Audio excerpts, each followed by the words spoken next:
Meeting in order at 6:01. Roll call, Tori Anderson. Present. Patty Coutre. Present. Leslie Carlisle Burnett. Present. Jim Irving. Present. And Scott Bartle is here. Mr. Abel? Thanks. I pledge allegiance to the flag of the United States of America and to the republic for which it stands, one nation, under God, indivisible, with liberty and justice for all. Thank you. A couple items on the agenda I'd like to move, if it's with the board's blessing. Number 6, the informational item, I'm sorry, number 5, informational items. I'd like to move that above the superintendent's report. We have a couple of staff members presenting who have family obligations that we'd like to get them taken care of first if possible. Sure. And then item 7F, this, and I apologize for this, I should have had this as an information item and not an action item, so if we can move that to the information item list. Over to section 5. Yes. Okay, so you're taking it off the agenda and moving it to kind of work session. From action item to, yes, to information item. So we're just taking that off. Okay. Any other changes? Here, I'd like to make a motion that we adopt the agenda with those 2 changes. So moved. Second. All in favor? Aye. Opposed? Motion carried. Motion made by myself and seconded by Mrs. Anderson. Okay, call to the public. Members of the board may not discuss items that are not specifically identified on the agenda. Therefore, pursuant to ARS 38-431.01H, action taken as a result of public comment will be limited to directing staff to study the matter, responding to any criticism, or scheduling the matter for a future agenda. The board requests that all comments be limited to 3 minutes or less, and the public refrain from the use of speech or language that is offensive or inappropriate pursuant to board policy KFA. Yes, sir. Mr. President, members of the board, Paul Jepson, City Maricopa staff. I just wanted to call the attention to the board and to the educational community. Central Arizona College, who is opening a campus in Maricopa, and we're very happy about that. They are in the process of redistricting, like many other agencies with this census coming out. They are seeking input. There's 2 different districting maps that are out there, and they're available online, and they're looking for public comment. So I just wanted to share with the board and any members of the audience that you can go on the CAC website, take a look at the maps. They affect Arizona or Maricopa, and then give them comments on which map you prefer. The Central Arizona website is centralaz.edu, and there's a link right on the front page. So I want to let you aware of that. I think we have, they're going to wrap up the comments by the 24th, by this Friday, so it's a short window to see those maps. Secondly, I just wanted to come to the board and thank the board and thank the Maricopa Unified School District staff, including Aaron and all of his people. We had a wonderful board meeting council meeting last night. We had Operation Welcome Home, where we welcome home veterans. We did the swearing in of our new police chief, Steve Stahl. We had the one wing open. We must have 200 people in here. It was just a wonderful event, and we couldn't have done it without the partnership and the community that we share and allowing us to use this room. We're working on our own facility, but it wouldn't have been that event if we hadn't had it here and hadn't had this facility. And we do this out of just more of a handshake agreement that we share this facility and you allow us in here. So I just want to take the time to thank the board and thank the MUSD community for allowing the city to come in and use this facility and have events like we had last night. It was very cool, very cool. So thank you. Thank you, Mr. Jepson. Heidi Fawcett would like to discuss blended learning.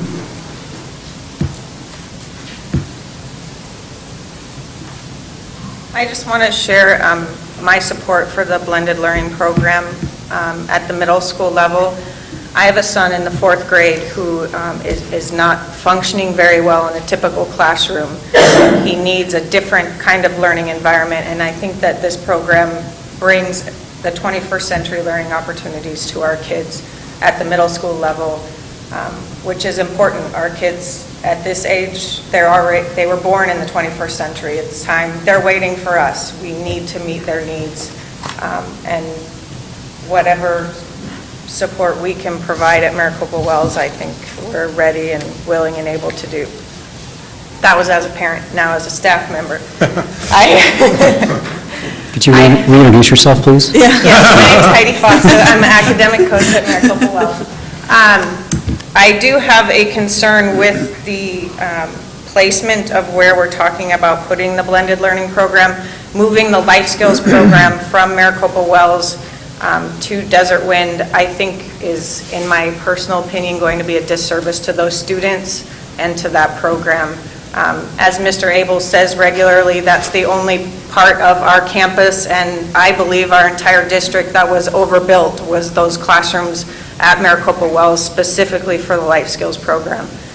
So in my opinion, if there's any way to leave that program on our campus, I think that would be best for our kids, for those students and Maricopa Wells students. It's been there for years. It's part of our Maricopa Wells community. Those kids are welcomed in our classrooms and our staff as well. So, any questions? You can't ask questions. Yeah. Thank you, Ms. Carlson. Thank you. Thank you. Is there anyone else who'd like to address the board? Seeing no one, we'll move on to informational items. Review facility usage fee, Mr. Roush.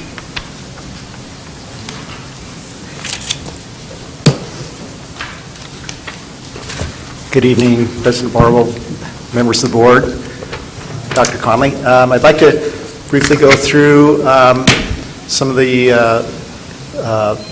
informational items and policies for the rental of district facilities. So with that, board policy regarding community use of facilities, the governing board policy is KF, and that pretty much states that the superintendent shall establish rules and regulations needed to implement this policy.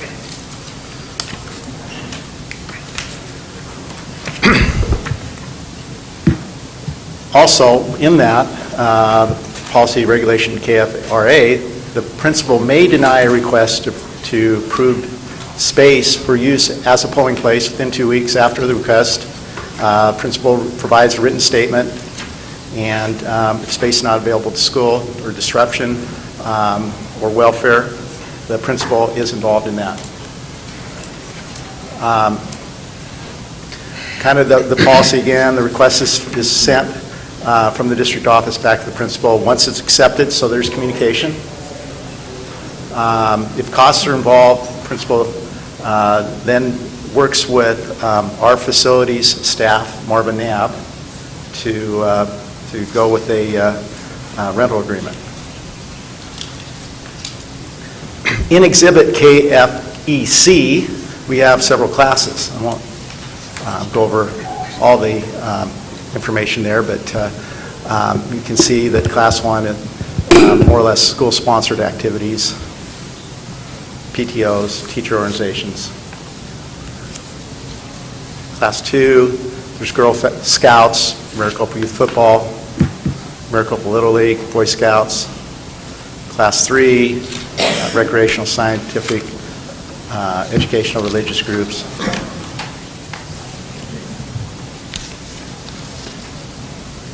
And Class 4 is for profit.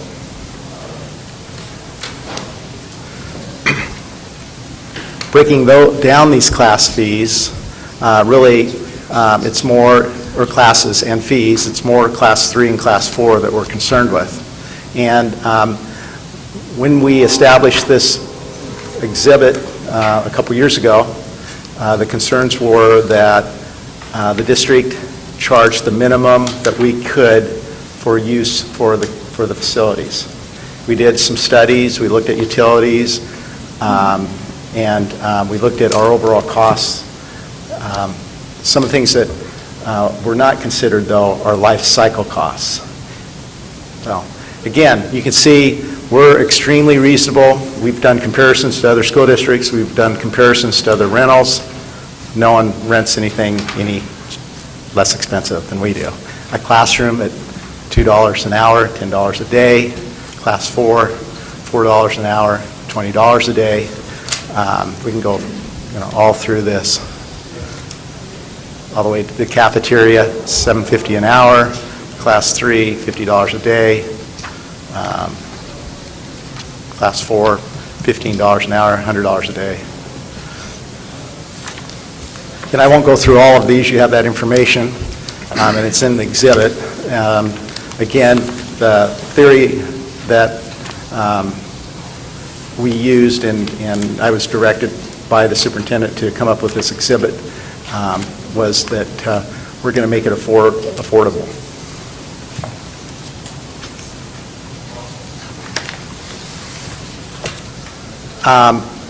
This is part of the new exhibit, the Performing Arts, and we came up with a fee structure earlier this year, and we visited several facilities, and then we had several facility use agreements and fee structures from Performing Arts, and we came up with this. Again, it is at cost, and also it's breaking out different areas. Now, we just opened this up, and we've been using it a little bit, and we were told that any facility like this, it almost takes a year to see how it runs, to look at the utilities, to look at the rentals. You kind of then shake out the different aspects that don't work, and you look at the things that do work, and that's what we're finding right now about this.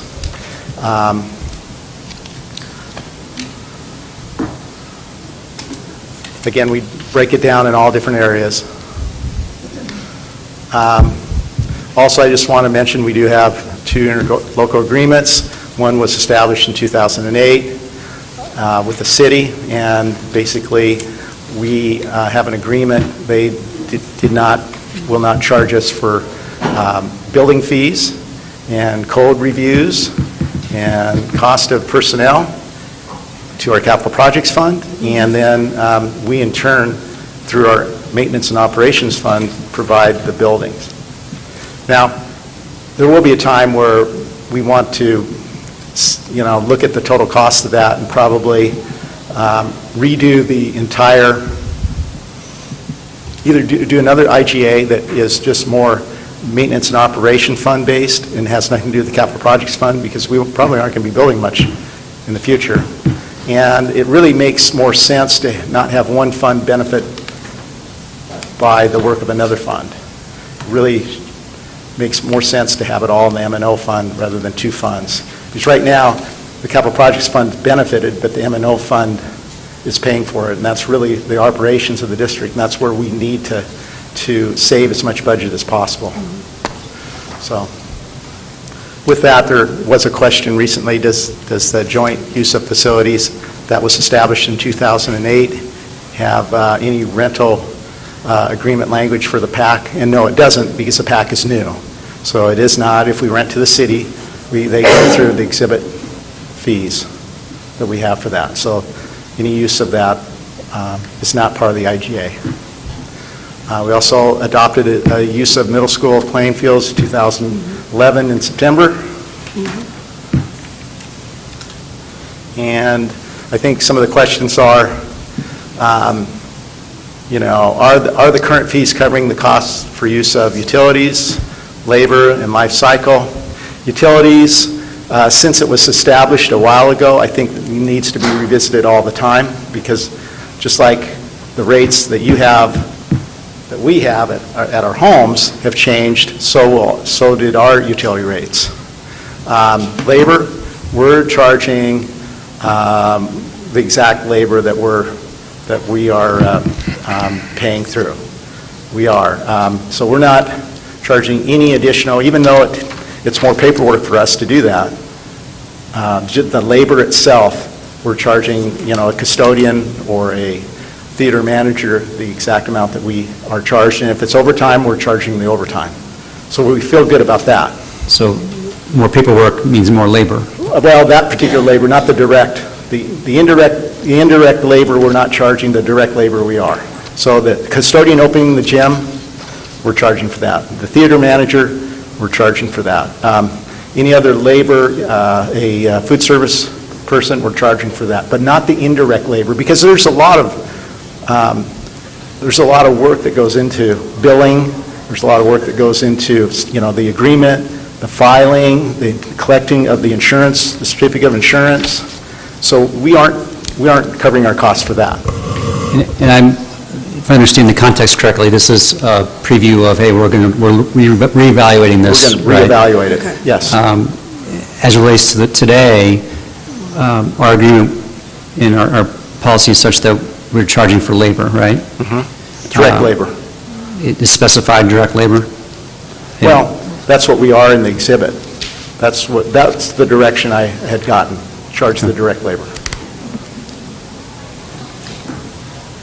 If I can ask just a question on that labor, the direct cost of labor, does that include the benefits that we also have? Yes. So that incorporates that part Yes. too?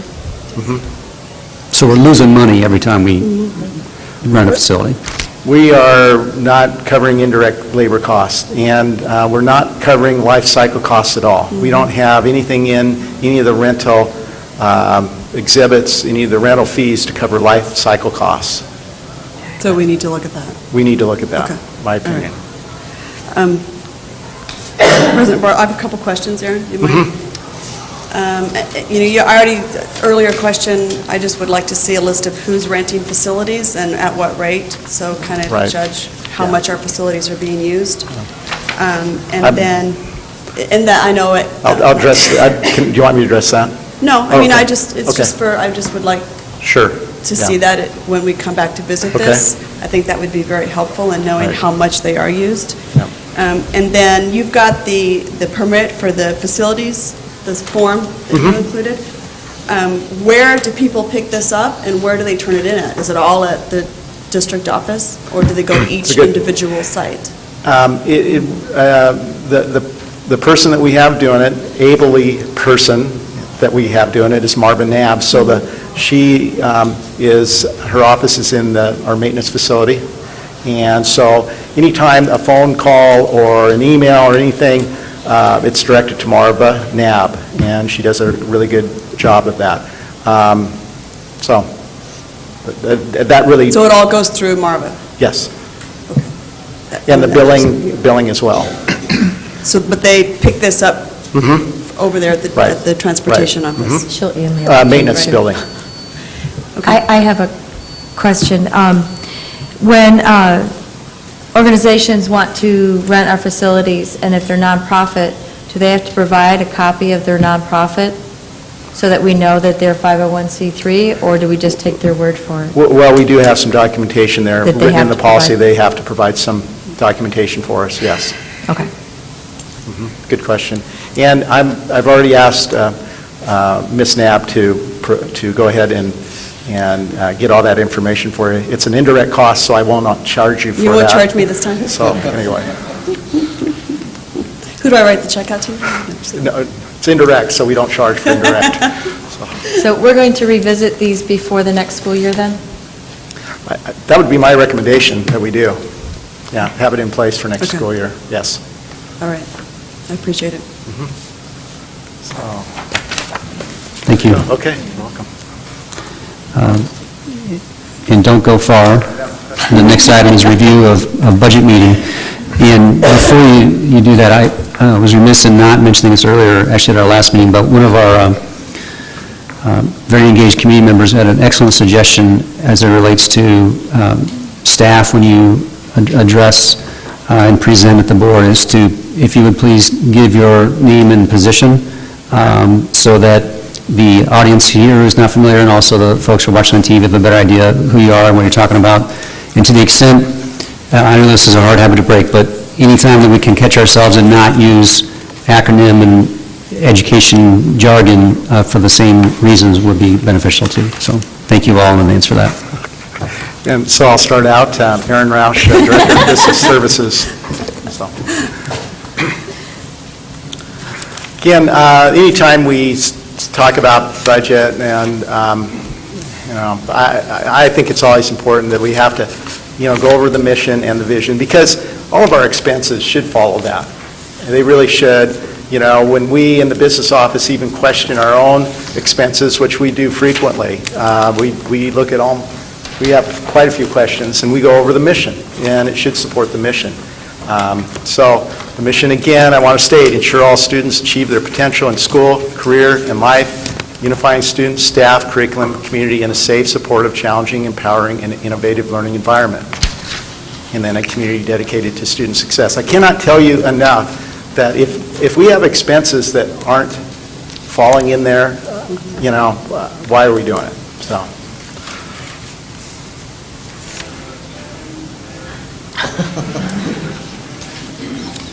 Throwing in the audio, too. Got a little audio. Nice, yeah. Again, it's just important. Sometimes we have emotion when we're dealing with budgets. So it's important for us to just think about the facts. So we just want to reinforce that. Budget trends over the past 3 years. I don't think this is a surprise to anybody, but our M&O budget has been going down drastically the last 3 years. Our revenues have been going down, override, state, not in any increase of federal government. So our M&O budget has been going down. Source of the revenue reductions for fiscal year 13. The district's in its final year of the override, which is about $950,000. We won't have revenue next year. EduJobs. Well, we were able to use our EduJobs funds for about $450,000 this year. It's in another fund. That money, that $450,000 will have to be transferred into the M&O fund, those jobs, and there are jobs. Student loss. District lost some students. Final count date was January 24th for the 100th day ADE. We're calculating that right now. It just depends on the formula and the average daily maintenance, not the average daily attendance, is what the state goes off of, and it's a complicated formula. My opinion, way too complicated, but it just takes a long time to analyze that, and then reconciled by the state. So it's their numbers. But it's looking like anywhere from 150 to 170 kids, which would be about right in the round of $600,000. So one thing I want to remind everybody, how Arizona does its revenues, budgeting, laws, is that it's not the same year for the enrollment. It's a year behind. So we have, that student loss doesn't hurt us this year, but it will hurt us next year. It is a formula that says we cannot budget for $600,000 that we did this year. Fortunately, we had an auction grant, and the district receives about $1.6 million, approximately about 35 positions. So the total projected loss for fiscal year 13 is $3.6 million. We know, because we've really been pretty prudent, we do have some reserves that we could probably take advantage of. We won't know for sure how much they are until the end of the year, obviously. So our expenditures, go through, the budget year starts July 1st and ends the end of June. So, and then we take a couple months to close out our books to know for sure, but it appears we're going to have enough reserves, to lessen the effect of that $3.6 million that we're going to have to. We can't budget for it. We can do everything we want. We can kick, cry, do whatever, but the fact of the matter is we won't have money to budget for those expenditures. So. Budgeting process, we've created a budget committee. Committee is comprised of parents, staff members, some community members, including board member Jim Irving, board member Tori Anderson.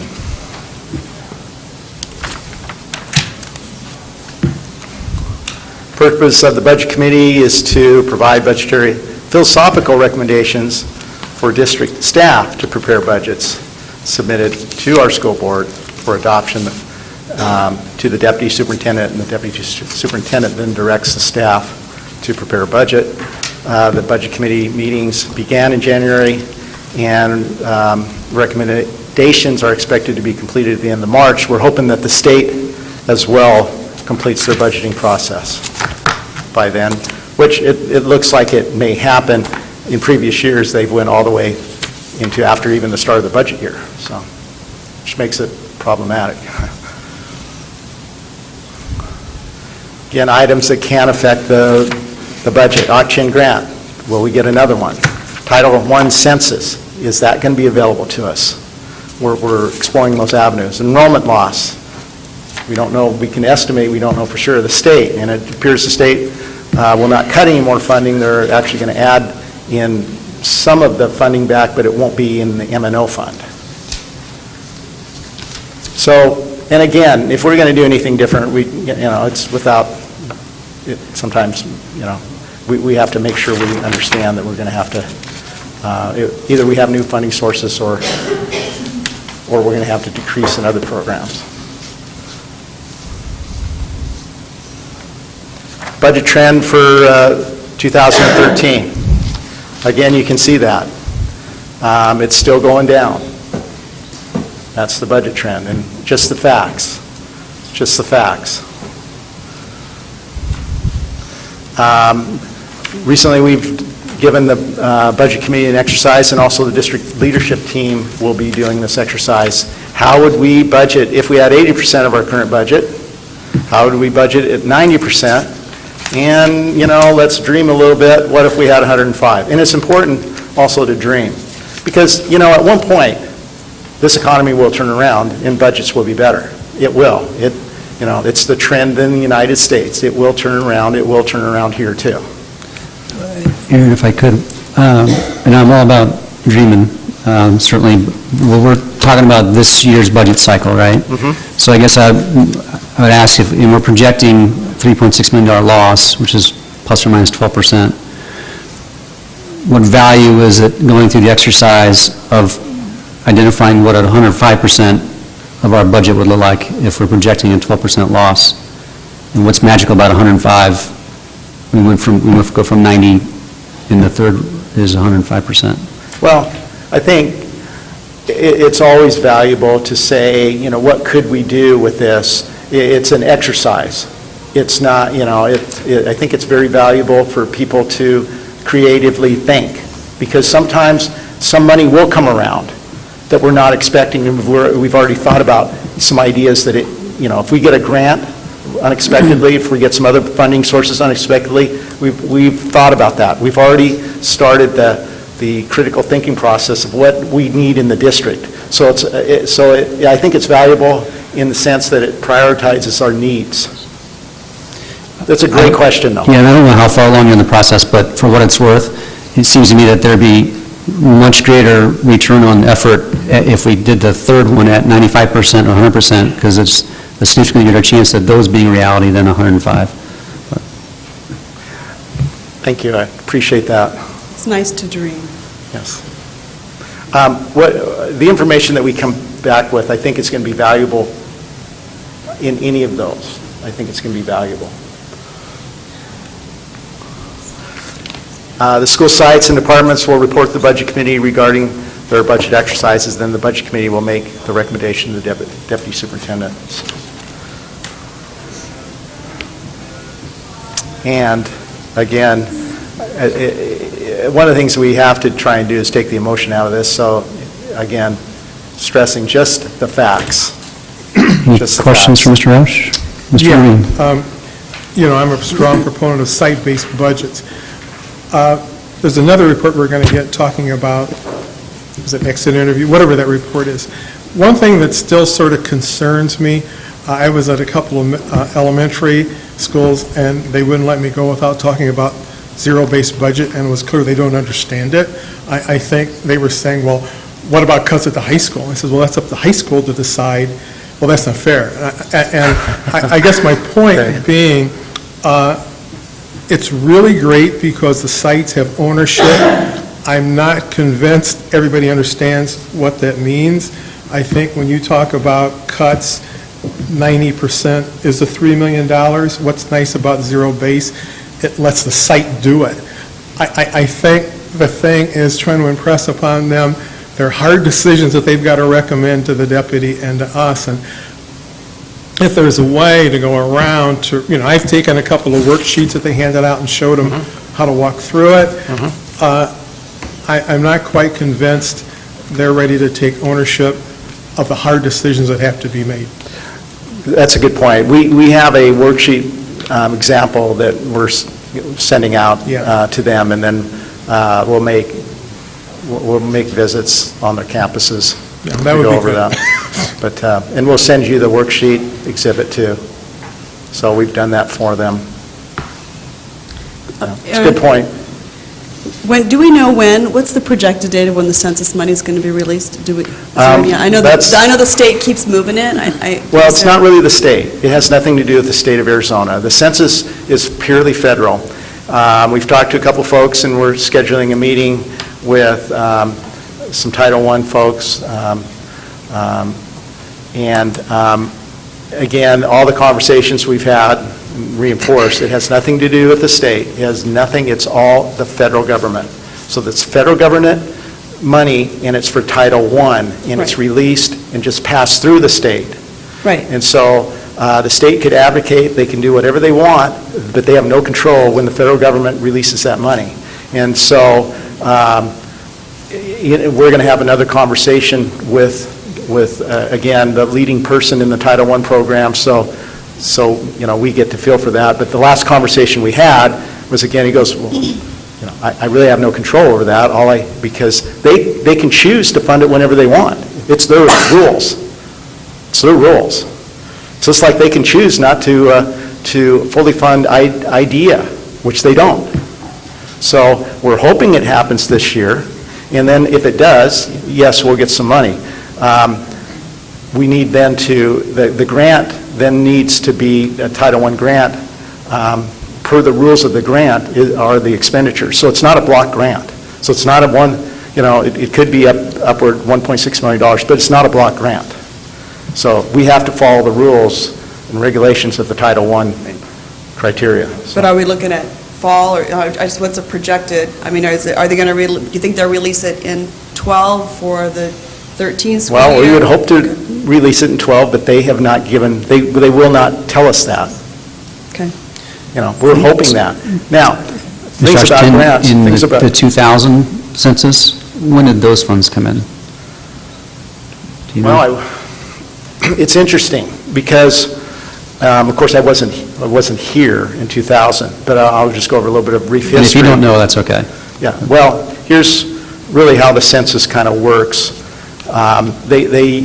In school districts that are established and more stabilized, a new census isn't a big deal. But school districts, what happened in Maricopa is they had a smaller population and a smaller, and a lot of it is socioeconomic status related, free and reduced lunches, and there were smaller amounts of that.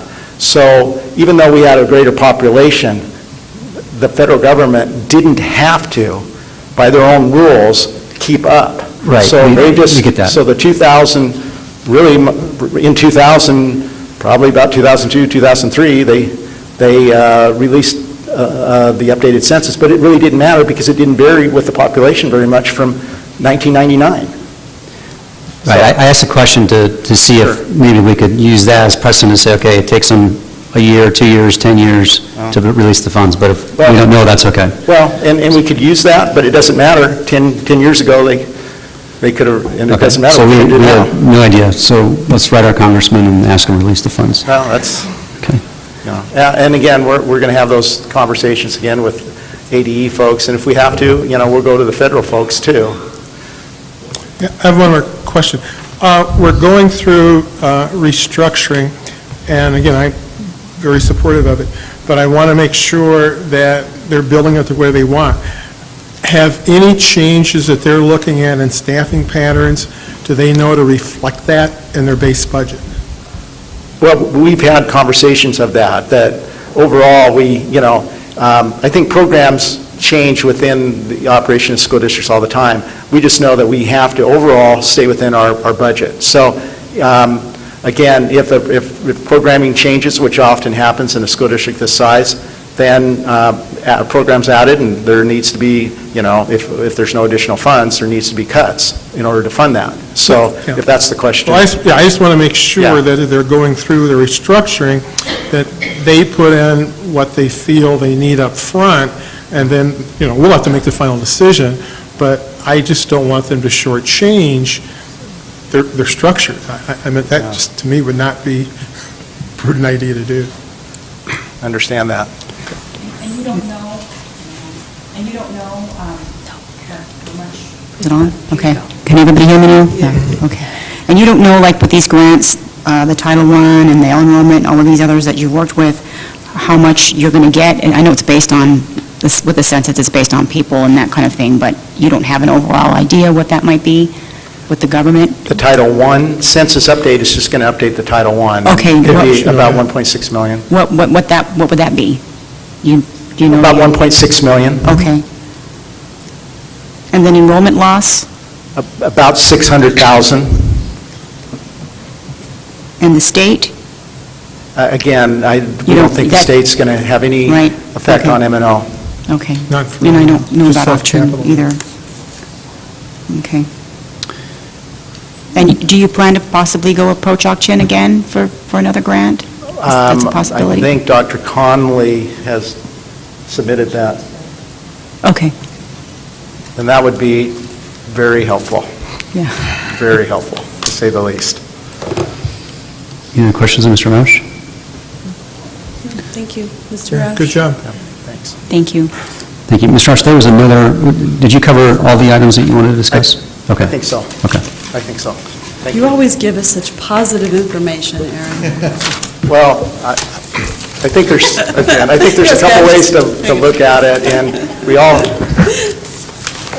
want to keep, we do have revenues. We do have enough, revenues to operate the district, and, there are some tough decisions, Right. but again, we have to, again, take the emotion out of it. Be realistic. Maricopa Unified School District has been a long-standing school district. It's not going to fold up. We do have some issues like other school districts. We just have to take the emotion out, and make the best decisions we can, prioritize. So, again, thanks. Thank you. Thank you. Review of percent of students in child and family early literacy. Dr. Marshall and Mrs. Rowan. Hello, good evening, Reverend Board members. I'm Kim Marshall. I'm the Director of Exceptional Student Services, and then along with Krista Roden, I've given you a little bitty half sheet. We're crunching the numbers actually as of today. We do have our program specialist here and two of our evaluation team members for the preschool. So far, we have screened since August approximately 224 lovely young children between the ages of 3 and 5. We do have students from, under the IDEA, Part C is the section that funds our early intervention programs from the state. We are considered the Part B funds, and then we pick it up when they turn age 3. So the transition students that it says Arizona Early Intervention Programs, so far we have helped transition 27 students into the program. We have 68 students overall that have qualified for early childhood special education services under a preschool diagnosis. And then we have a new program started this year, which is our preschool articulation class called the PAC program, which is based out of Saddleback Elementary. And these are for our students who we feel needed very concentrated efforts to correct their articulation errors with their speech so that they can become more intelligible to their peers and to their families and all.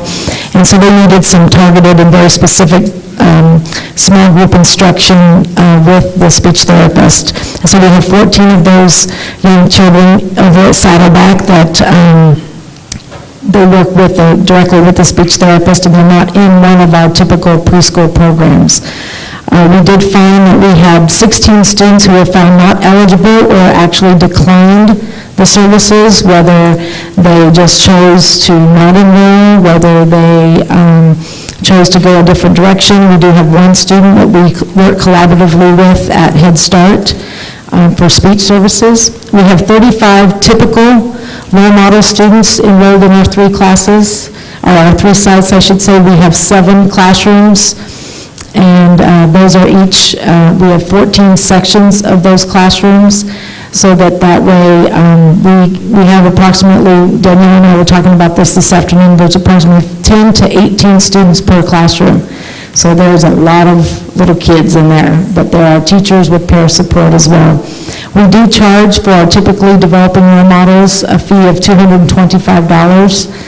They do go through the child find process as well, because we want to make sure that they're truly typical and they're good role models for our students. And we'd like to stay within that range of $225. It stays, we're pretty competitive among the other surrounding districts, such as Kyrene, Casa Grande, and Chandler. Our total preschool enrollment as of today was 168 students who are currently in our preschool classrooms, plus the 14 in our preschool articulation class, which brings us to 182 students. Last year, we had hovering about 160 at this time, so we do see an increased enrollment in our preschool programs overall. The numbers of 168 students also does not reflect students that have been dismissed and/or who have moved. We have had some movement throughout the school year, so the 168, we could have been up and over 200 coming in and out of the program. We do have, I put on there in the hopper, we have 9 students waiting to enroll. These are students that have met the eligibility criteria of a student with a disability as a preschooler, but they've not had their IEP meetings yet. The IEP is what sets the services in place and what gets them into the program. We do have 5 students waiting to enroll as typically developing students as well, if there is room. We're really trying to not overload the classrooms, but at the same time, we want to give our community members an outlet to provide their youngest students with some educational opportunities. And Dr. Marshall, IEP stands for? Oh, I'm sorry, IEP, Individualized Education Plan. Thank you. And that's about a 30% identification rate, but again, it seems kind of high, but preschool identification is much easier, if you will, to meet that criteria versus when they kick up into the K-12 system. One thing that Danielle and I were talking about this evening was looking at how many students are then exited as they leave preschool into the kinder system, and looking from year to year to see what kinds of successes that we've had in that early intervention program. So we'll be looking at that data as well to be able to bring to you. Very good. Our next child find is March 5th, or March 7th, I'm sorry, from 8:30 to 10:30 here in the boardroom. Thank you very much. And great job, Ms. Roden. Yeah. Review Employee Handbook, Mr. Beckett. Thank you, President Bartle, members of the Governing Board, Dr. Connolly. My name is Tom Beckett. I'm the Director of Human Resources. I presented to you in electronic form an employee handbook. It's been about 7 years since this document was updated, and I spent some time this fall and early winter to just complete that process. The draft, obviously, is in front of you. We're just asking for your blessing at this point in time to move forward with this. And now I'll entertain any questions. No questions from me. Good job. I have a couple questions. First of all, yes, good job. The more information we have, the better. I certainly concur with that theory. The folks who were interviewed, it says were selected by their supervisors? And I'm sorry, President Bartle, that is our next agenda item.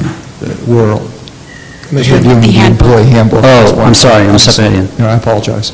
Or behind, as the case may be. Thank you.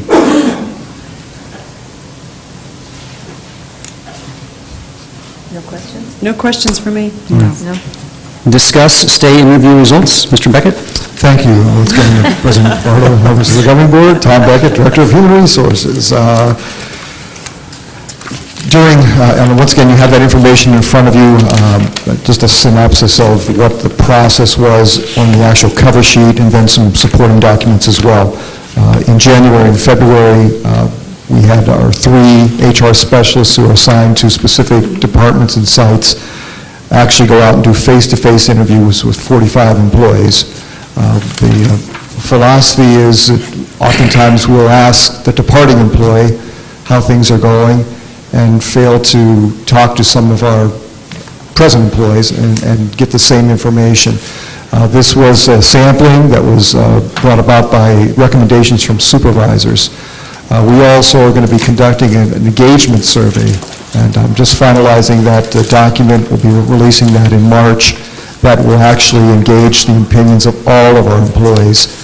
So that'll be another document. But we wanted to have a format where people could actually talk through questions, a much more interactive situation. As you can see from the summary then on the next page, we had 45 interviews conducted, 7% of the staff. All of our employee groups were identified, and nobody was left out. Interviews lasted a variety of minutes, 10 to 60, and again, the interviewees were chosen by supervisors at this point in time. What was the criteria? How did they select who to interview? It was the discretion of the supervisors. We just gave them kind of an open opportunity to choose who they'd like to. For what it's worth, and I don't know what was in the mindset of each supervisor, but there's an opportunity for the results to be skewed depending on if we only select the happy ones or we only select the ones who aren't happy, for example. So I don't know if there's an opportunity maybe to have it more random and get a better sampling of all employees. That might be something we think about for the future. Very good. I can just tell you from the comments that I saw, and I just included the summary of what those comments look like. The employees were very honest. Good. And there was, one of the things we were going to protect was the anonymity of the responses, so they knew that going into it, and so they did speak freely. There were some things, obviously, that would have been disconcerting probably to a supervisor if they'd seen, but again, the whole idea was to get some real emotion, real depth to the responses. I just wanted to highlight one particular question. That was that last one. What a wonderful response of nearly 50 people that were identified as having a direct impact in the lives of these employees. And I think as a key catalyst that you'll see through many of these questions, it was the relationship with the kids, relationship with staff members, and the mission, the vision that they saw of the district. Those were the things that were identified as the real strengths for our district. It was exciting. Yeah, it was nice to see. What were your takeaways after looking at the data? Pay, it was obviously a huge concern, continues to be for our employees. The need for more opportunity for positive feedback to them, kudos for the work that they're doing. Again, there are a number of things that we're going to be sharing with staff members, leadership team members in particular, that we need to continue to work on. But again, the positive things that I was seeing is the strength of our relationships that we have at our sites. Were the responses listed in the handout, were those in order of frequency, or were they random? They were random. So one of them could have just been mentioned once and one of them 10 times? That is correct. Okay. And that is something I'll probably change in the future. We'll actually put the number of responses, include that, so. Yeah, I have a number of things to bring up. For instance, what do you like best? There were 9 best, 24 least. I guess my concern is some of the things that jumped out at me that we need to figure out, inequity between elementary and high school prep, inequity of secondary and elementary, less gossip and negativity. I mean, I meant a lot of those, to me, are issues it's not going to cost anything to fix. I mean, I want to say, well, who's gossiping and who's negative, or miscommunication, or misinformation, or not getting answers. I mean, those are things I think we can jump on right away that are going to cost anything. The thing that reeked to me is there's a lot of misinformation and communication with some of these people that when you just, I mean, some of them are great. Less politics. What in the world does that mean? A better relationship with my supervisor. What does that mean, and why don't you have it? So, to me, these are great to take, and a lot of them are leadership issues.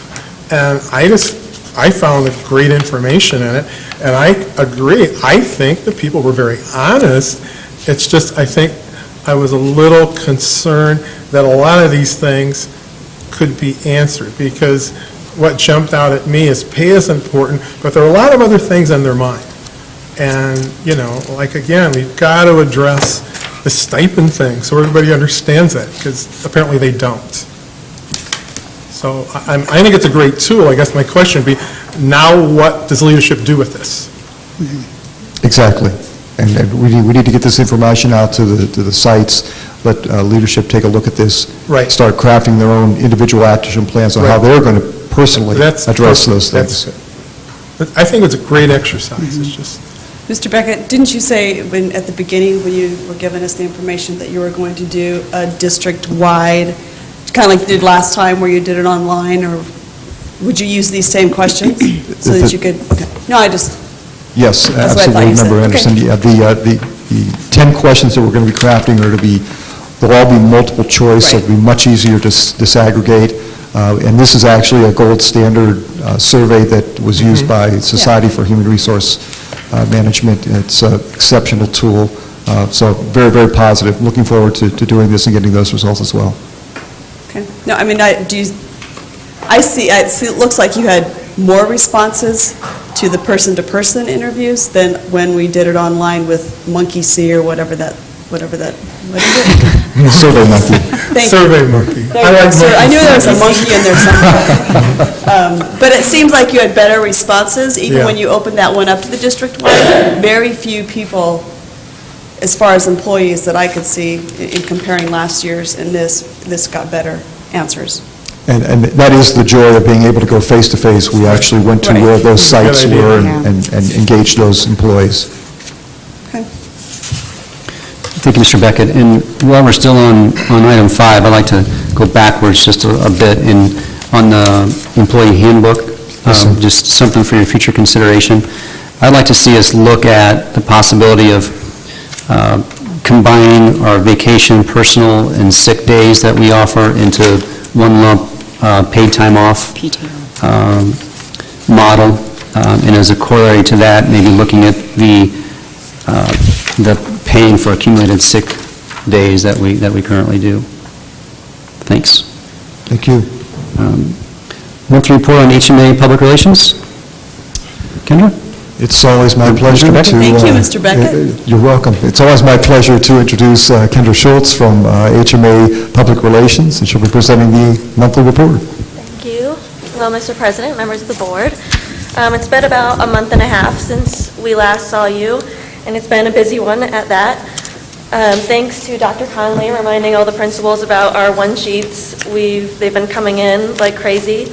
We've had about 12 press releases and media alerts in the past month and a half.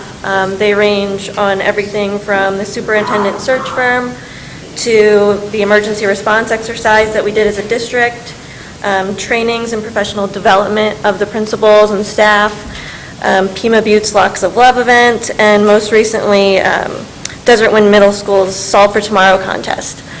We're still doing ongoing public relations efforts for their voting. It's ongoing through March 12th. We've reached out locally and are waiting to hear back from some media there, and then we're going to reach out to other markets, so Yuma, Flagstaff, Tucson, Prescott, since they are the only school from Arizona that are in the contest, and it's a national thing. We feel like we need to get the support of the state, so hopefully we'll be seeing more coverage there outside of Maricopa County.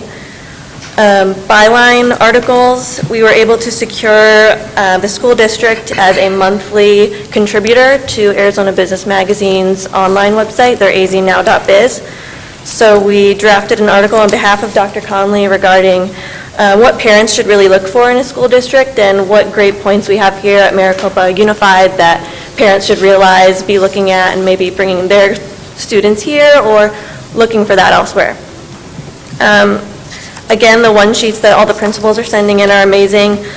Those that we can't make into press releases, or if we don't have enough information, a lot of times we're putting all of that information on social media, whether it's photos from, a family dinner night or what have you. Those are all great materials that they've been sending in, and we've been putting those up, getting tons of responses, likes, shares, what have you. As far as advertising, we also just updated some existing materials for outlets that we're currently under contract with as well. Any questions? Yeah, have you had a chance to meet or attend the school retention committee? I just did this evening, actually. Oh, wonderful. Yes. Thank you. I'll be going to that monthly as well. Perfect. How often do you visit the school sites? We've visited the school sites twice. I've never been when school's in session to go around and experience what it's like and see the students in action, see the teachers in action. I mean, that's something we can definitely do and would like to do. Plan? So. I mean, okay. So, and do you record how many people, I mean, to be personal, I mean, I don't go to Facebook because I'm too busy talking to people. I mean, is there a record of how many people actually go there, and is there a better way that we could use those resources? Yeah. If you go on, if you're an administrator, which we can pull this up for you if you'd like, any administrator on the MUSD Facebook page can go to the Insights tab on the left, and you can see how many likes we've gotten, how many people, how many unique visitors to the page, how many shares we've gotten. So it really shows, and we can show the increase from, the time before HMA came on board to the time after. There's a ton of data there that can prove what it's doing and the impact it's having. Can you bring that to the next meeting when Sure. you do your report? Thanks. Definitely. And then, do you ever contact the news stations? Yes. Because I mean, I just don't see, this great grant we got at Desert Wind. I would have think they would have been out here instantly, and I just was disappointed that, we could have made a phone call had we known that. We just got all that information and finished that release this week. So we just touch base with Channel 12 and all the other stations, so we're waiting to follow up with them. One thing that I mentioned in the student retention meeting when this was brought up is Channel 12 and the Arizona Republic are going through some major changes right now, so this week was probably bad timing. So we'll be following up with them continually about this, but we're hoping to get the education reporter out here and hoping to get even some of the students on air to talk about the grant, talk about the voting that's continuing, and all that good information. So the first you heard about this was just this past week?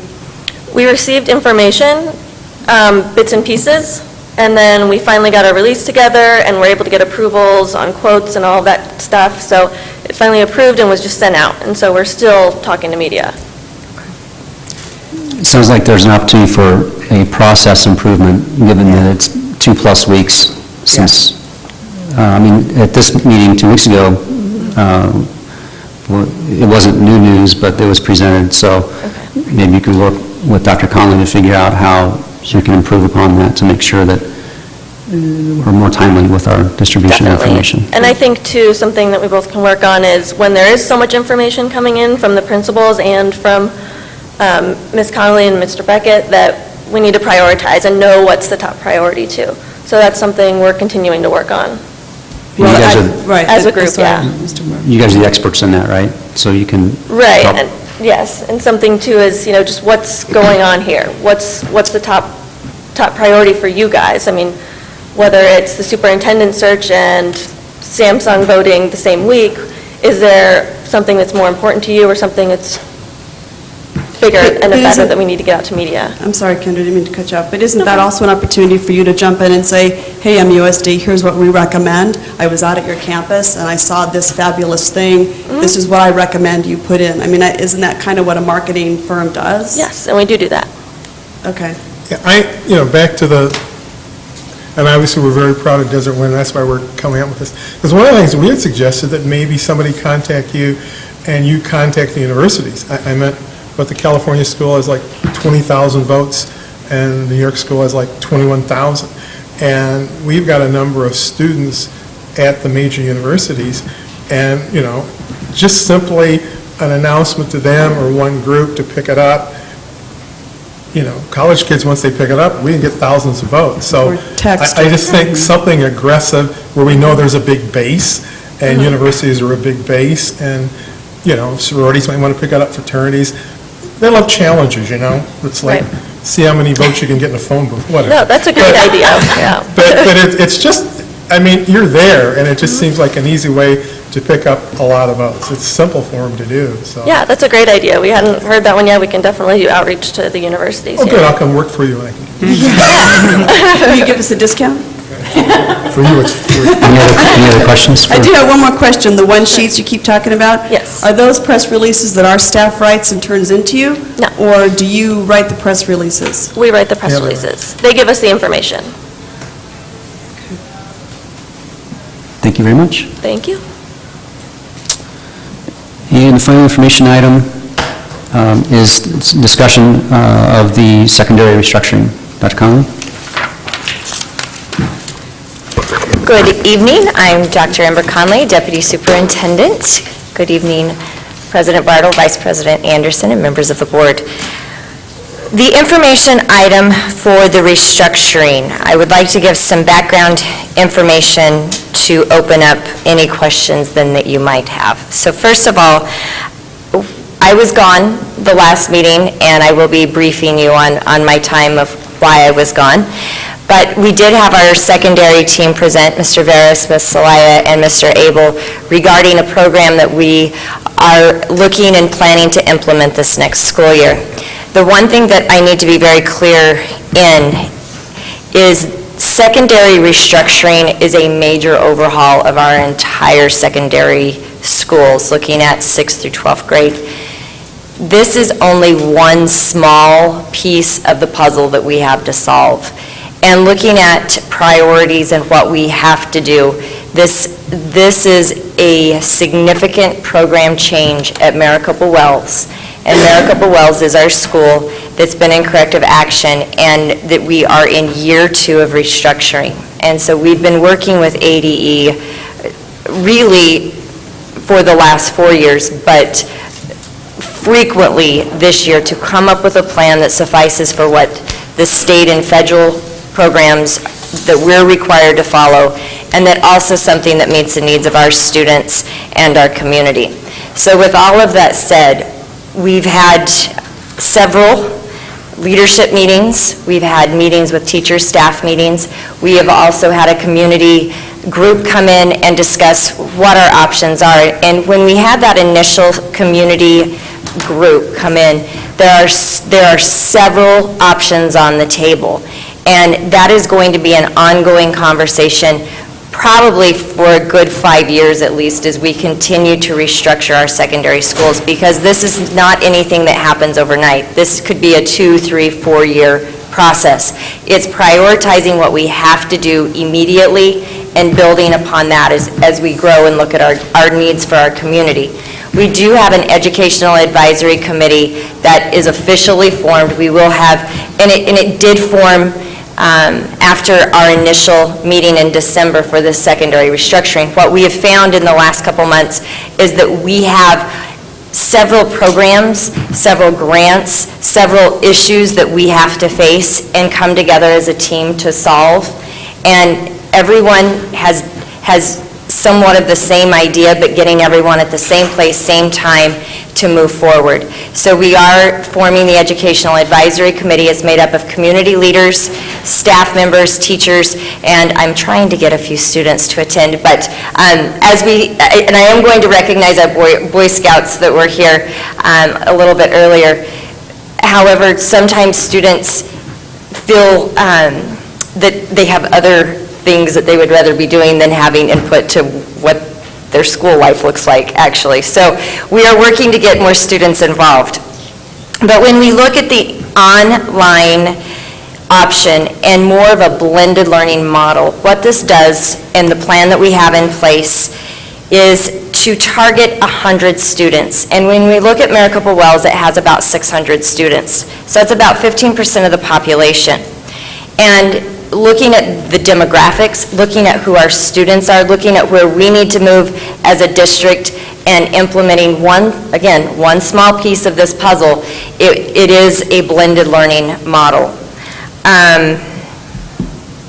With that said, it is a program change and an implementation, not a policy change, and I needed to clarify that just for understanding of the moving of the agenda item. One of the other things that, and I've already said this, ADE has stated that we really have three choices looking at restructuring. We can move to a charter school, which really, if we were to do that, we should have started this process 2 years ago. We are in the second year of restructuring. We can eliminate the principal and 80% of the staff, or we can make a significant program change. And as we all know, we have teachers that are committed to our district. We have administrators committed to our district. And one of the things that we even see on our stay interviews this evening is that lack of consistency. And we know that we have to provide consistency there while meeting the needs of our students. So with all of that said, we are looking at implementing this for our 2012-13 school year at Maricopa Wells. I do appreciate the more questions that we have from the community, the better prepared that we are. The more that we can plan and anticipate the program's success. So with that, I really want to invite our community and our teachers and our students, of course, our governing board, to be part of this process. I'm looking through my notes.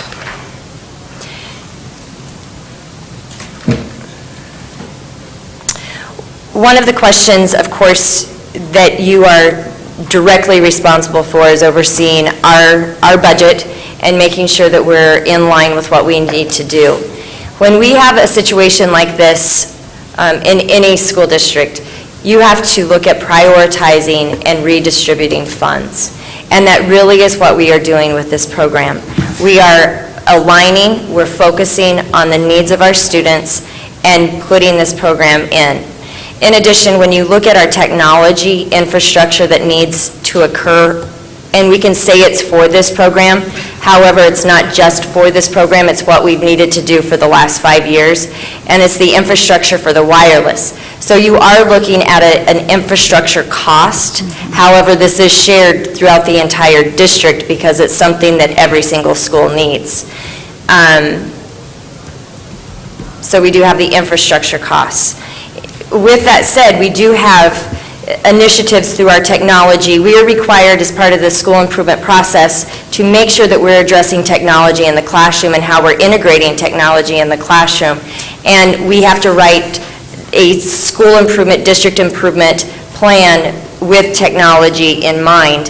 And this, again, addresses our requirements from the state to address that component of our technology and how it's going to be used in the classrooms. The cost of looking at different tablets, or we've looked at Chromebooks now that it's been offered through Samsung, even looking at iPads. However, the component with the iPads is that they do have to have software to support some of the online programs, and right now we're finding that the iPads is not the direction we need to go, which we're looking at costs. That's probably a really good thing. You're looking at about $140,000 for iPads versus about $60,000, anywhere from $40,000 to $60,000 for your Chromebooks or your NetPads. We also are looking at other models that's been used throughout the nation. Again, I come back to the conference symposium I just got back from, and asking other superintendents in much larger districts, what are you doing? They have lease programs. And so we are really exploring our options of how do we put the technology into the hands of our students where every child has that opportunity.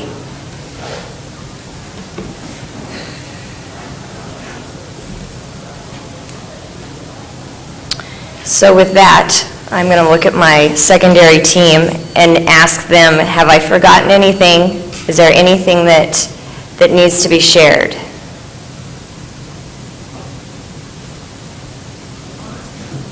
Mr. Abel. Ricky Abel, principal at Maricopa Wells. just want to mention that as we talk about this option for students for families, it's amazing the contacts we're receiving already at the teachers. Mr. Abel, sorry to interject. Would you mind using the mic so that We can hear you, but they can't hear it on TV. You're going to be a star. Not that you aren't already, but... I am still Rick Abel, principal at Maricopa Wells Middle School. We've had a lot of support from the community, teacher-wise, staff-wise, parent-wise, about the opportunity to put their children in this kind of a setting or to work in this kind of a setting. We know that kids learn different ways, especially kids who've been born the last 15, 20 years. It's a different universe. The option for them to learn that kind of setting is just a wonderful opportunity. It's something I think needs to be done in the community. It's good for kids, it's good for the school, and it's kind of our responsibility now to figure out how to do the nuts and bolts of it. Mr. Vera's done a great job of setting things up, getting us started in the project, and I see it being very, very successful and a program that would grow and grow, entice students to stay here and students to come from other districts to be here. I see us as being a leader in this particular opportunity, so we'd appreciate the support, and we appreciate the support of teachers and families who already are interested in the program. Thank you. Excuse me?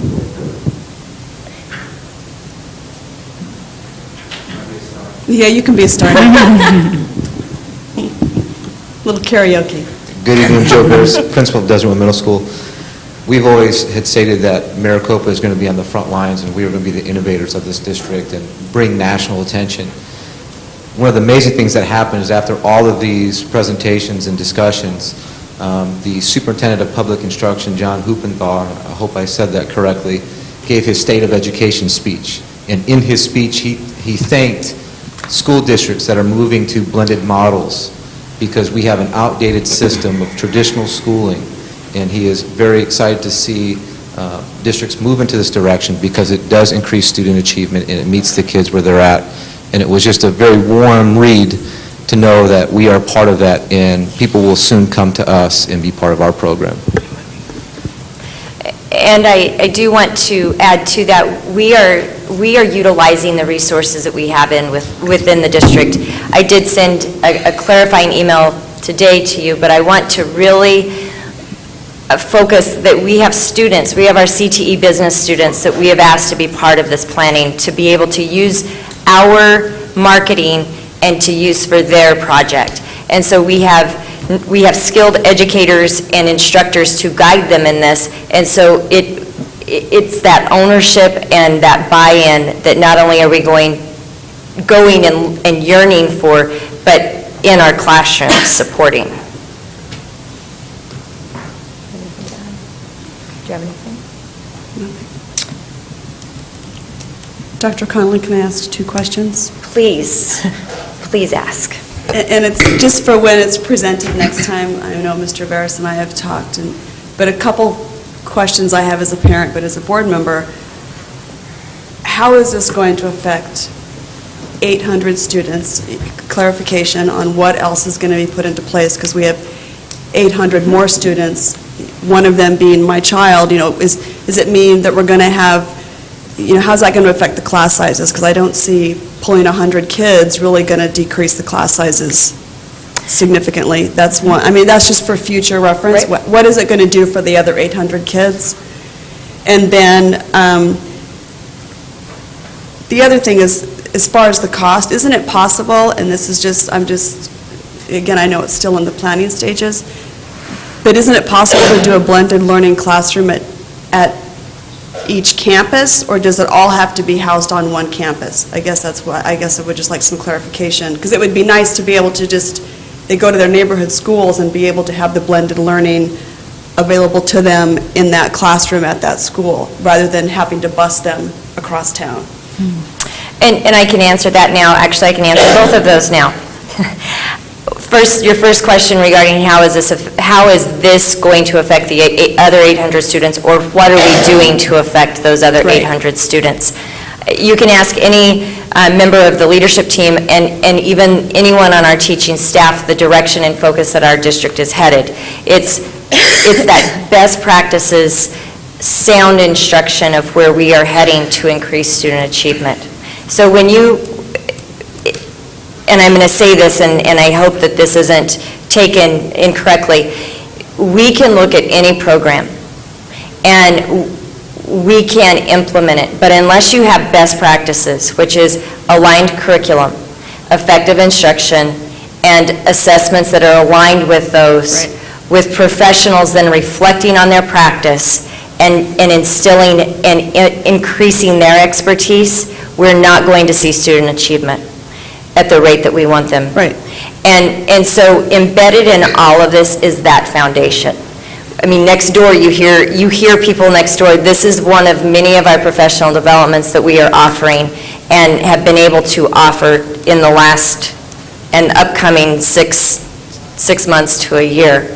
So for me to stand here and say this is the cure-all, it's not.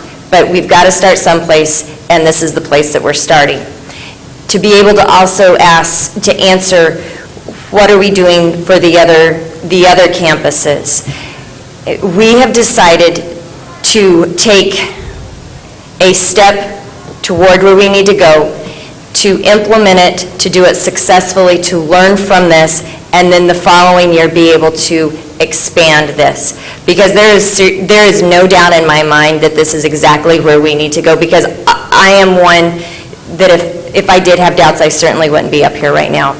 And to be able to take a pilot group of 100 students, to implement this with fidelity, to implement it well, and to have the skill set that we do have with our secondary team, and then be able to expand the following year, it's going to be much more successful.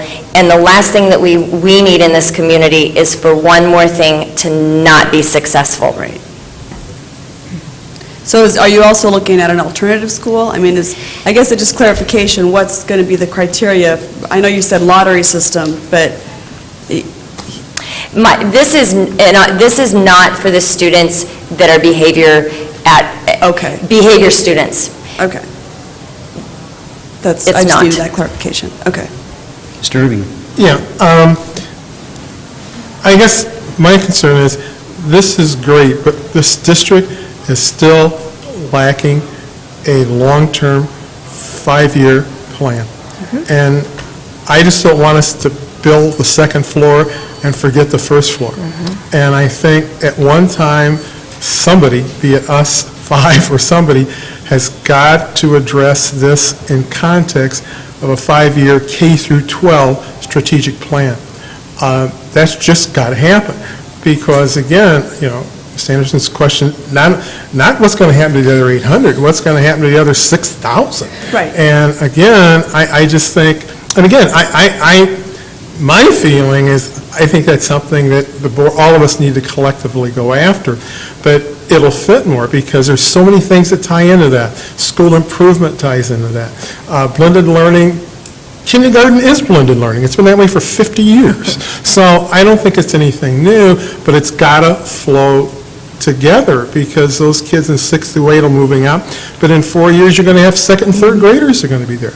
So I guess I would like to throw out the challenge, not that you have to answer by yourself, that we need to address that. We need to have a 5-year plan to take all 6,000 kids to get to that point, to get to the educational career action plan. I didn't say ECAP. So when kids leave our K through 12, they are career college ready.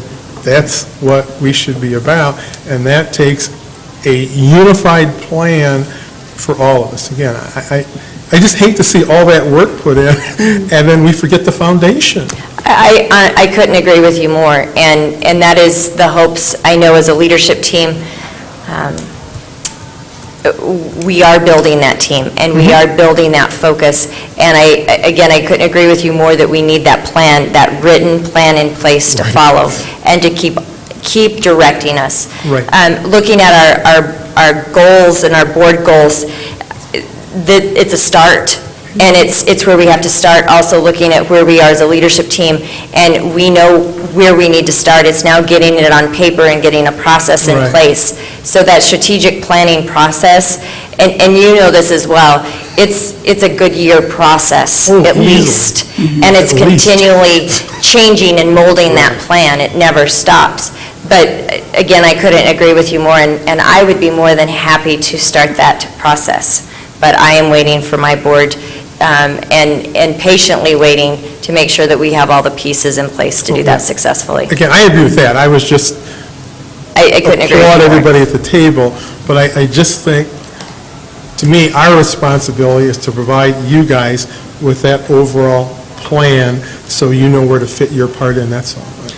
And that is a fundamental responsibility of this governing board. I couldn't agree more. So, and it was a discussion when we went through our board goals. The board collectively decided that wasn't a top priority at the time.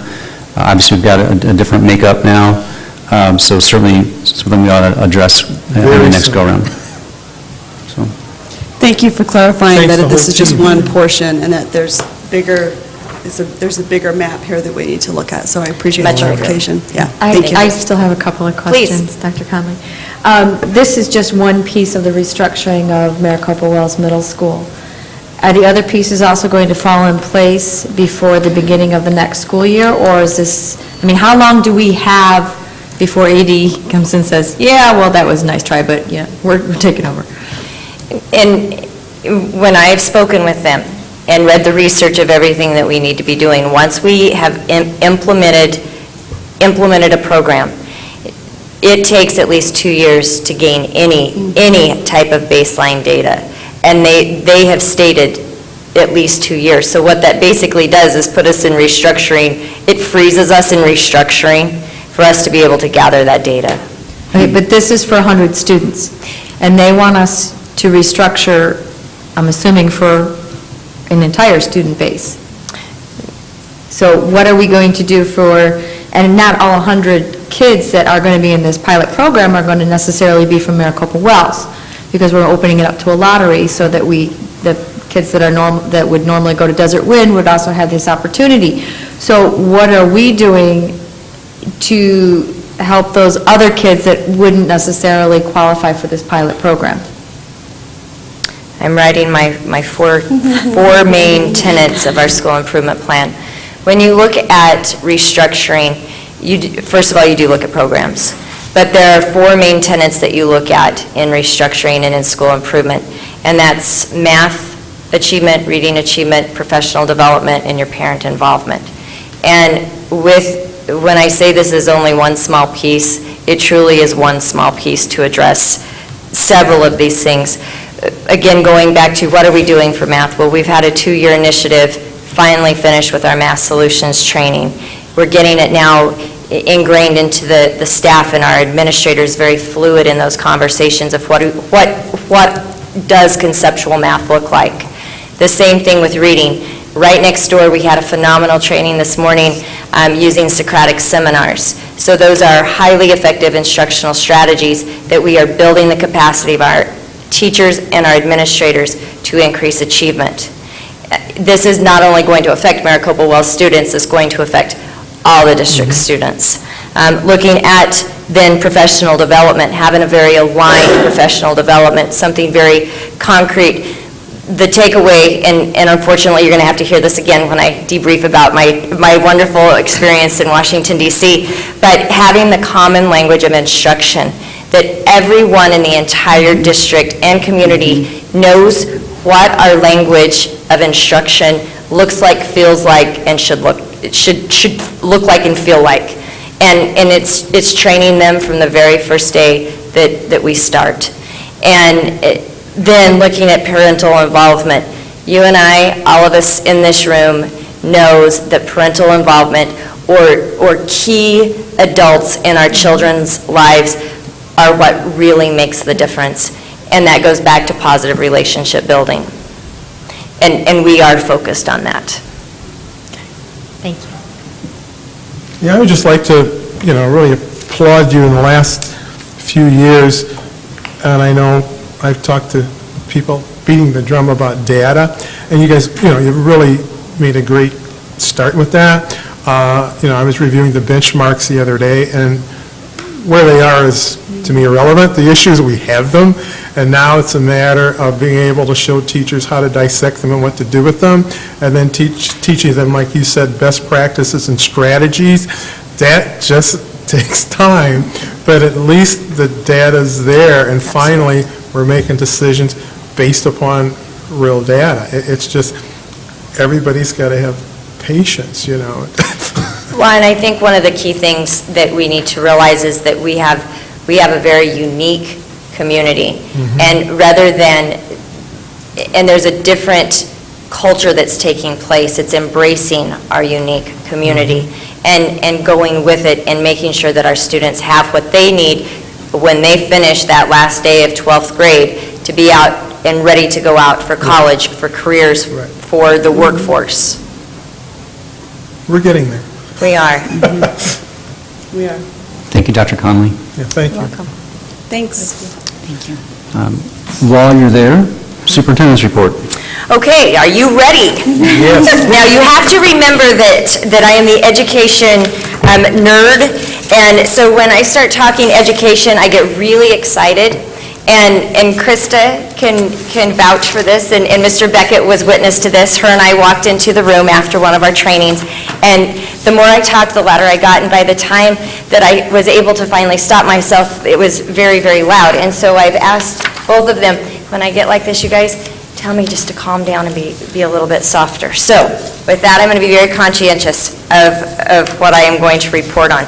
I'm going to do it a little bit different. First of all, I need to do a recognition. We did have a group of Boy Scouts that were sitting in the back of our board meeting this evening, and I wish that they were still here so I could recognize them.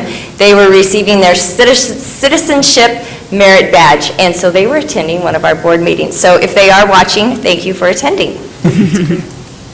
We like having students in our boardrooms. Okay, let me...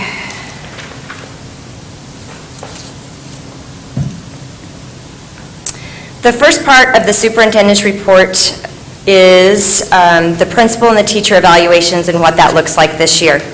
It does look a little bit different this year, and I will go through everything that we are doing. Let me find my right notes, you guys. Okay, here we go. For the principals and directors and administrators, the first thing that we've done is we've done a survey of the teaching staff. So each principal had a survey taken from the staff and received then the disaggregation of the questions asked, and that has been given to them, and that was also done for the assistant principals. Each administrator, including the directors, have completed a growth plan or professional development plan, and what that had was some goals, strategies on how they were going to achieve those goals, and then specific action steps. And I have reviewed them, and when we do our final evaluation, it will be reviewed and reflected of what did you achieve, what do we need to work on for next year. So it's that document in place that keeps them focused as a professional.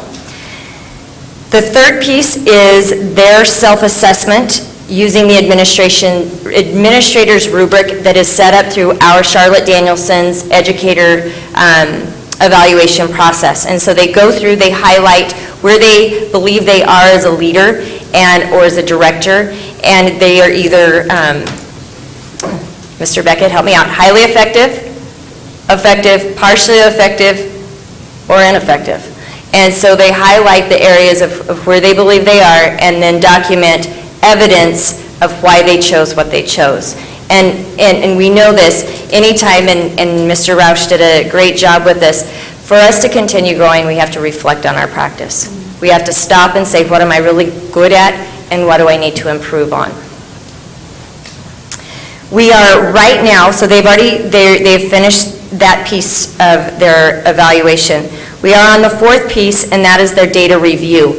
So what they do is they bring in their data, they bring in their school improvement plan, and they meet with Ms. Roden and myself, and we go through grade level or content area data, and we look at the action steps that we are pushing for until the end of the year. Because oftentimes we come up with goals, and by mid-year, by that point data, we see that we've either achieved them or we need to do a little bit more. And so we are doing that piece of school improvement. And then finally, we do the summative evaluation where we meet together, put all these pieces together as evidence, and have the summative conference in March. For teachers, we have the evaluation in place, and I want to be able to share this because we have shared it with principals and also with our evaluation design team. Last year, we had a pre-conference, then the evaluation, and then the post-conference. This year, given some changes that we had, we decided that we weren't going to go with the pre-conference. What we found is that next year, we need to do the pre-conference, then the evaluation, and then the post-conference, because what that pre-conference does, it gives, one, you're able to build relationships with the staff, but two, it really does give the opportunity for the teacher to explain dynamics of the classroom, any students that have special learning needs or how they've adjusted learning styles. And so we are going to be putting that pre-conference back in place to help facilitate good conversations and awareness of what's happening in that classroom. This year, again, we did not. This is the first year as well that we're doing 2 formal drop-ins, and of course with the immediate feedback within the 48 hours. The requirement of a portfolio, and I think that there's, again, that foundation that's being built. Portfolio is not necessarily a packet with several pieces of paper. It is a reflection of their practice. And so we are working on this piece, but it is in place. And then finally, the summative evaluation, which is finished in April and May.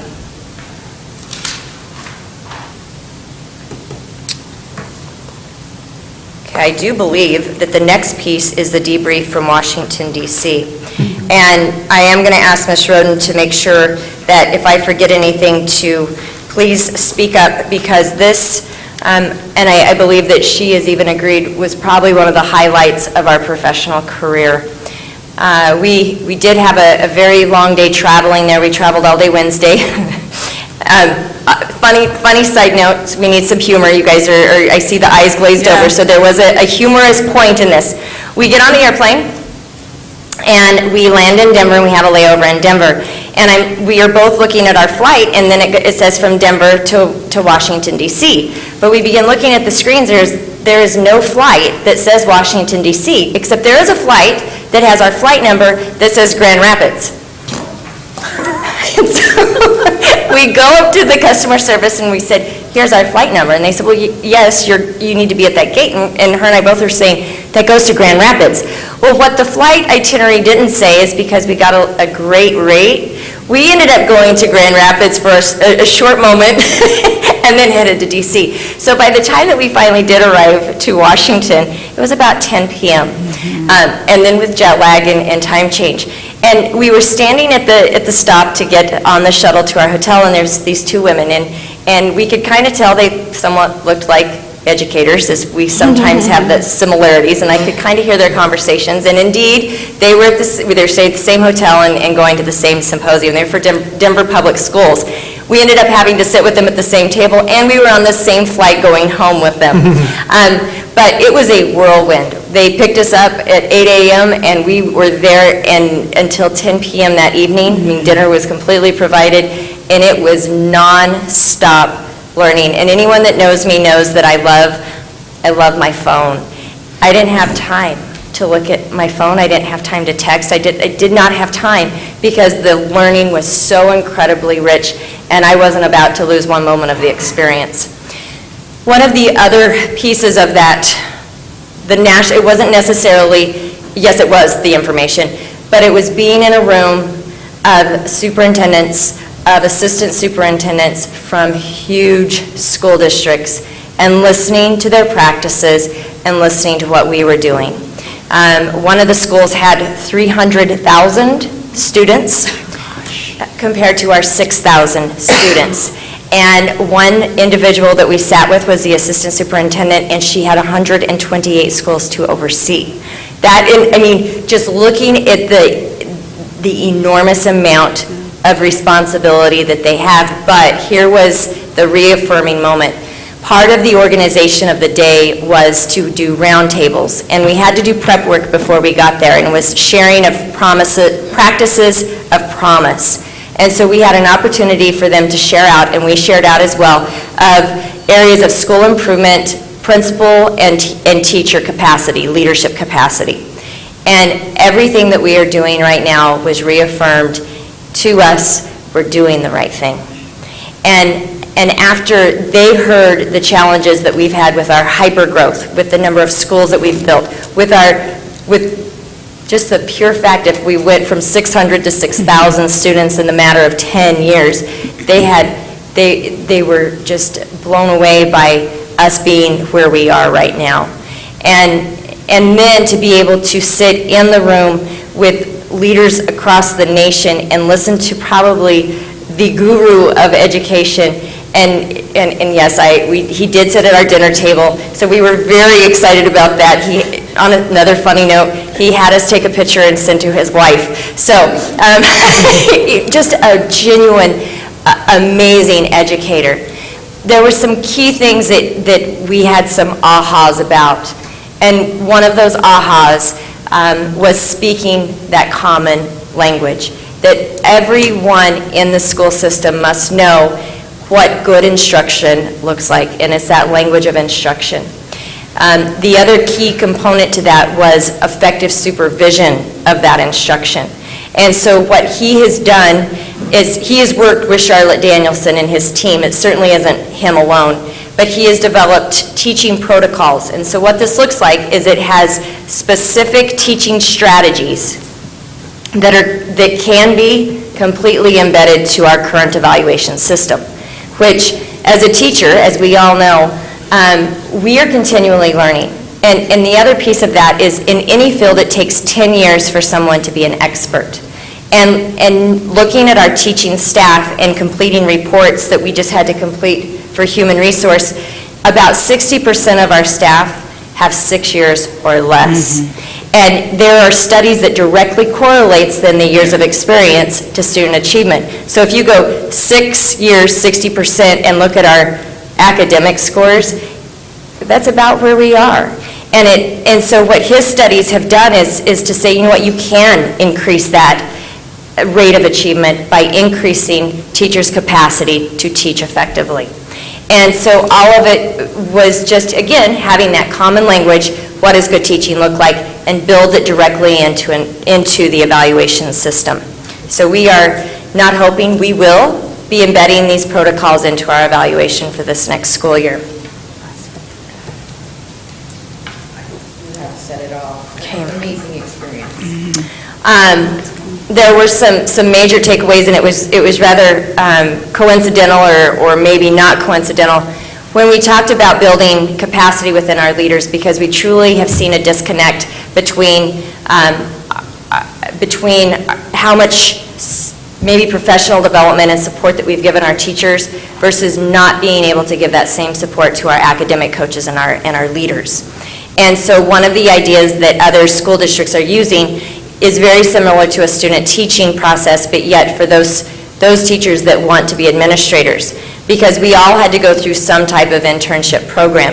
And so 2 other districts that we were working with have basically a leave of absence, but they are given their student teaching as an administrator into a school, and then they hire a sub for whatever class that they would be leaving.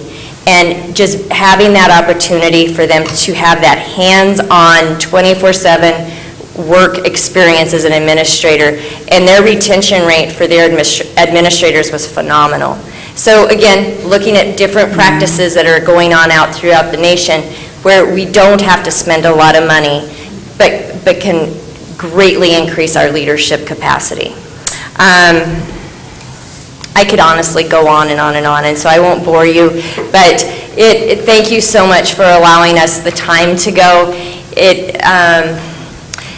Being able just to build those relationships at that national level and being able to call upon them and say, hey, what are you guys doing for this situation, and having those connections, extremely positive. Extremely. Questions? No, I wish I could go. Yes. And you know what, I'm glad and you- honestly, you look back and you Yeah. really think, how were we even invited? Just thank you, I'm glad we Yeah, were, because it that's just was exciting. phenomenal. So, ASCD treated us like queens, that is for sure. Okay, the final piece of my superintendent's report, and then I will get everyone out of here, hopefully. we're looking at our board goals continually as we work in cabinet, as we work in leadership, and now as leadership goes into their buildings. And looking at our 5 goals, improving student retention and recruitment. As you know, we have a bi-monthly meeting that is set up from leaders in our teacher leaders in our district, community leaders in our district that want to retain and recruit our students. And hats off to Mr. Nielsen and Ms. Celaya and their entire team at the high school, especially the CTE students who put on an amazing parent night for the 8th grade students. And looking at how we are retaining and recruiting our students, this was a piece of evidence that it was absolutely amazing. And going as a parent, because I did have that opportunity, a very scary moment for me to be attending as a parent. My baby's going to be in high school. But listening to those conversations of the parents going, wow, I didn't know that the high school had this. And listening to the students and the students hiding behind mom and dad and feeling their excitement. It's truly phenomenal. We are also, one of the areas that when we look at school improvement is attendance. And although we do not have truant officers, that's just state of the budget, that's where we are.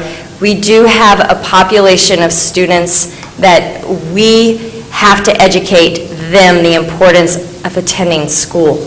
And so we are working on an overall effort to increase attendance.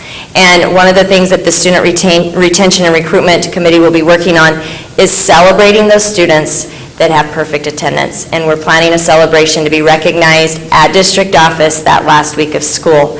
And we're hoping to work with the Maricopa Education Foundation and honor those students that have made that effort. Because oftentimes they're the forgotten ones, and they're the ones that are there every single day.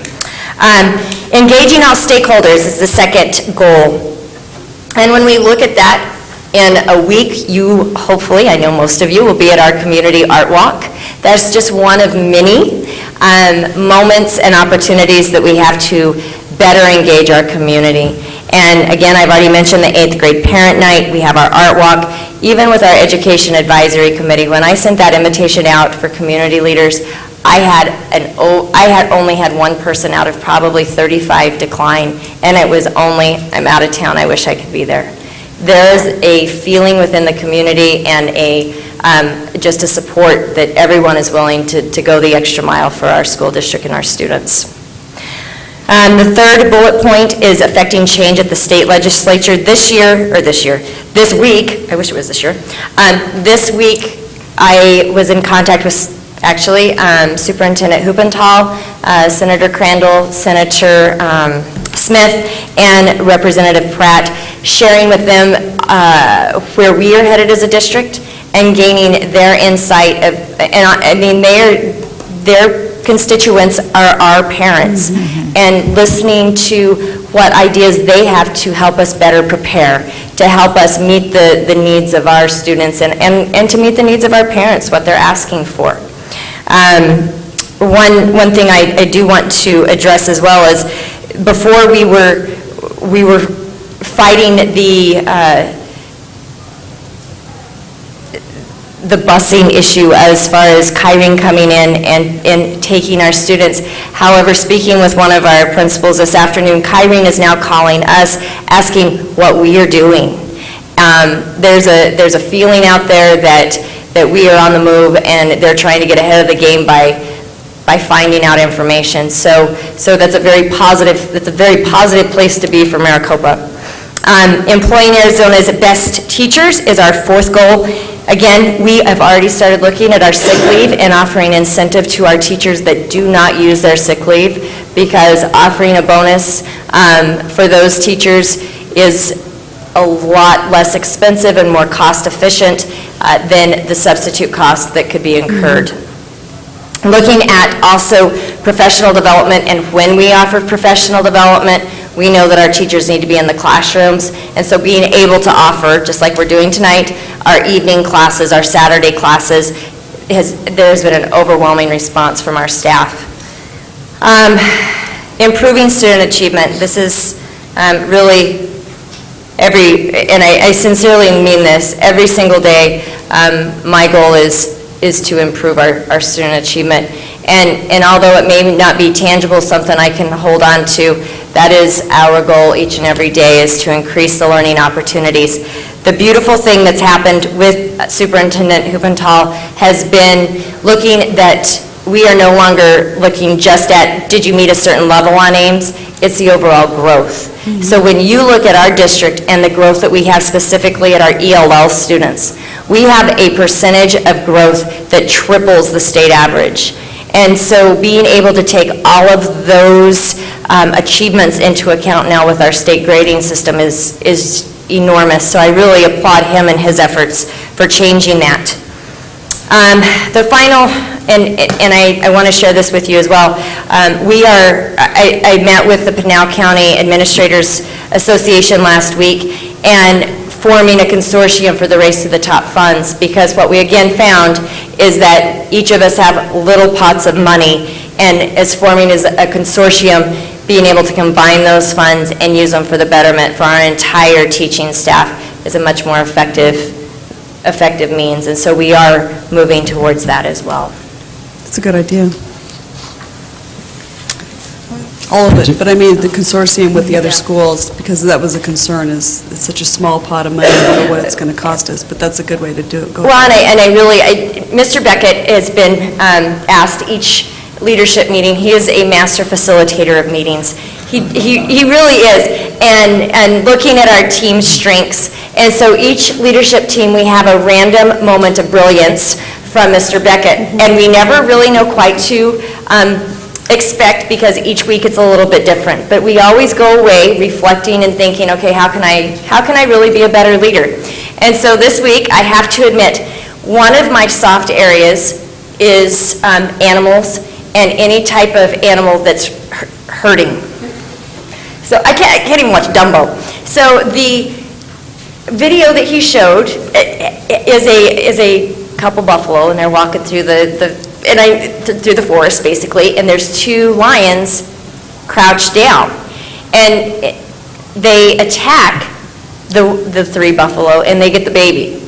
And then the baby goes flying in the water, and so they now have a group of 4 or 5 lions that are really trying now to get the baby out of the water so they can feast on him. Well, in the water, there's a crocodile. So now, not only is the poor baby trying to get away from the crocodile and the lions, it's just a mess. Well, all of a sudden, and this is an eyewitness account, this is all happening, you see the entire herd of buffalo coming back. They circle around. The lions get the baby out of the water, and they go over and they get the baby, and the baby's still alive, and the baby runs off. But the whole point of this video was that team effort. And so when you talk about coming together and trying to solve a problem, it's always better when you have the entire herd. And it really resonated with all of us during this leadership meeting of, we all have individual strengths, but coming together for the team is so much more efficient and so much better. So there's my documentary for the night. Thank you for the time. Thank you. Thank you, Dr. Conley. And I'd like to just so everybody's on the same page and know about number 3. Representative Fillmore did sponsor a bill this session to change the transportation requirement. It did not, the chair of the Education Committee did not hear it, but he's optimistic that with some changes next year that will make some headway and hopefully make that pass. So know that Representative Fillmore is championing the cause, doing what he can. And thank you, Dr. Conley, very much for not only giving us a brief on where we're at with our goals, but also keeping it in the forefront and making sure that's a driving force of what you guys do. So thank you. Just like that, we're at the consent agenda. No. You skipped Not over yet? number 4. Number 4, governing board activity reports. Mrs. Anderson, you want to go first? Sure. I just wondered, we had the opportunity to visit the night is always blending together, I apologize. But we went to Saddleback and Santa Rosa, and so it was really good to visit the schools and walk around and just see what's going on. I did have the opportunity to also visit with Mr. Veras, and it's just nice to have that open classroom and administration that will share and be proud of their schools, and I want to see more of that, so it's really nice, so thank you. I had the opportunity of attending the Saddleback Arizona Centennial Celebration. It was great to see all the different aspects, especially the kids putting on their plays and their puppet theater. It was, the only thing that really got to me was it sounded like a bowling alley in the multipurpose room every time the air kicked on. Yeah. And everybody just kind of jumped at the same time, so I don't know what we can do about that, but that was really kind of irritating. But other than that, it was a really great, I mean, the turnout was great. They had the Native American singers there, and the students that participated. It was just really a nice thing, and I wish more people would have attended. I don't know how well it was made out there in the district and the community, because it really was the only thing that the schools did for the birthday of Arizona. But thank you. Mr. Irving? I didn't do anything, no. Yeah, I was invited to attend the Blue and Gold Dinner at Saddleback, and it was a wonderful event. The PAC did a tremendous job, and they thanked me from the board for coming. Also attended a meeting at Butterfield for the, and I will spell it out, the Society of Automotive Engineers, who are dealing with the World in Motion program, and that's going to start in the middle of April at Butterfield. But I went there to try to talk the society into extending the program to Desert Wind, and they agreed. They also agreed to take the program and extend it down through kindergarten, and they agreed to do that. And the thing I was most excited about, Nissan actually invited the kids to tour Nissan, and also challenged Volkswagen to get involved and provide engineers too. So, they were excited, that we were excited, and my purpose of going there was just saying how much we supported the society. So I'm hoping to see great things out of the engineers and Nissan and Volkswagen being on board. So I, thought it was unfortunately we're sick, but Mike Russinell did a great job. So looking forward to that partnership again, which Dr. Conley started with the automotive engineers. It just brings a wealth of volunteers into our district. Absolutely. It's just exciting. A community dedicated to student success. Yeah. So thank you for your help in facilitating that. Oh. Any other reports? No. No. Is there a motion to approve the consent agenda? So moved. Second. Motion by Mrs. Cotray and seconded by Mrs. Anderson. All in favor, say aye. Aye. Opposed? Motion carries. Item 7E, discuss and approve personnel schedule, which includes resignation, reclassification, stipends, new position requests, employment ratification, leave of absence, FMLA. Mr. Beckett?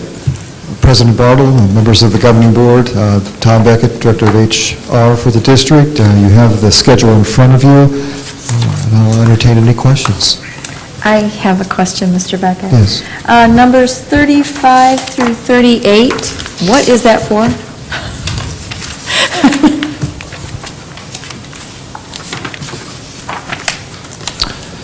I believe that was a training that the high school facilitated.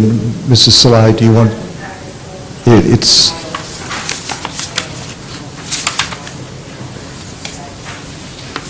Oh, it was the site-based title professional development that they did with the staff. Okay. They designed it, organized it, and did it Okay. for the staff. In the future, if we have those, can we just, a little more elaboration on that?